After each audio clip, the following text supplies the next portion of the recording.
ये हमारा गारंटर जो है यही सब बवाल सब करवा रहा है। सिद्धार्थ पाठक जो सेवरा के हैं वही सब करवा रहे हैं। उन्हीं से हमारे पापा दोस्ती था, वही सब करवा रहे हैं हमारे पापा से। क्या मामला था उनका? हाँ, वही बैंक के गारंटर हैं, वही सब बवाल करवा रहे हैं पूरा। हाँ। सिद्धार्थनगर जनपद के नगर पंचायत बढ़नी में कल भारतीय स्टेट बैंक के कर्मचारियों ने एक व्यापारी के आवासीय मकान को सीज कर दिया।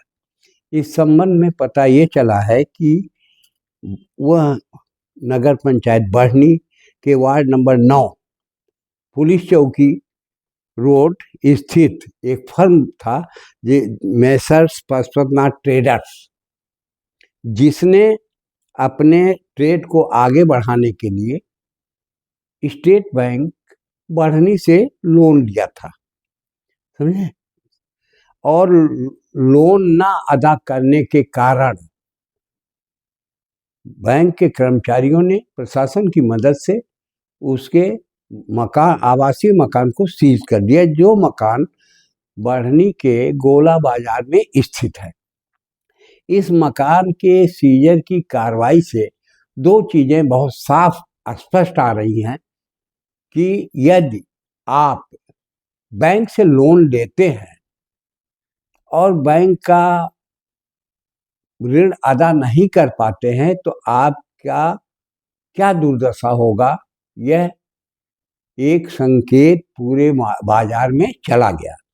दूसरी बात, सबसे हास्यास्पद बात ये समझ में आई कि जिस नेता ने अथक प्रयास करके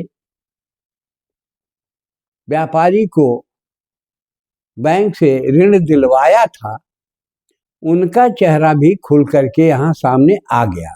अब हालात ये हो गई कि उस व्यापारी पशुपतनाथ का पुत्र मनोज जायसवाल स्पष्ट रूप से कह रहा है कि मेरे पीछे उसी भाजपा नेता का हाथ है और वो ही मेरे मकान को सीज करवाए हैं। आपको बता दें कि ये लाखों के बकाये का मामला था और इस पे बैंक ने कार्रवाई की। बार बार नोटिस देने के बावजूद जब व्यापारी द्वारा कुछ भी पैसा नहीं जमा किया गया तो मजबूर होकर के SBI बढ़नी शाखा ने अपने पक्ष में उस मकान को सीज कर दिया। जब मकान की सीज किया जा रहा था, घटना शुक्रवार 13 फरवरी 2026 की है कि तहसीलदार सरसगढ़ प्रकाश सिंह अपने सहयोगियों के नेतृत्व में कुर्की की प्रक्रिया पूरी किया है। इस दौरान बैंक और पुलिस प्रशासन की एक बड़ी टीम मौके पर तैनात थी। SBI team CM Awadhesh Kumar, NFA manager Prabhakar Tiwari और शाखा प्रबंधक ब्रांच मैनेजर नीरज त्रिपाठी इस मौके पे मौजूद थे। पुलिस प्रशासन के रूप में चौकी प्रभारी Virendra Yadav, reserve police line के सुरेंद्र प्रसाद यादव, सुरेंद्र प्रसाद यादव समेत कई लोग वहाँ मौजूद रहे। अब व्यापारी का कहना यह है कि हमें हमारे मकान से जबरदस्ती बाहर निकाल दिया गया, जिससे मुझे रोष है, जिससे उसके हृदय से उसने प्रशासन के प्रति आक्रोश व्यक्त किया। प्रशासन मतलब स्टेट बैंक ऑफ इंडिया बढ़नी शाखा के ऊपर उसने आक्रोश व्यक्त किया। उसका ये भी कहना है कि बैंक कर्मचारियों और प्रशासन के लोगों ने मेरे पिताजी को कमरे के अंदर ही बंद कर दिया। हालांकि बैंक के कर्मचारियों द्वारा सहूलियत उन्हें यह दी गई कि आपका पीछे वाला रास्ता खुला हुआ है, आप उसी पीछे वाले रास्ते से आइए जाइए, सामने बैंक का ताला। अब ये ऐसा मकान खुल के सामने आया है कि सड़क पे मेन गेट पे चैनल में ताला लगा है, सीज है और पीछे से आने जाने का रास्ता भी खुला है। अभी भी परिवार उसी में रह रहा है। लोगों के समझ में नहीं आ रहा है कि ये मकान सीज है कि मकान खुला हुआ है।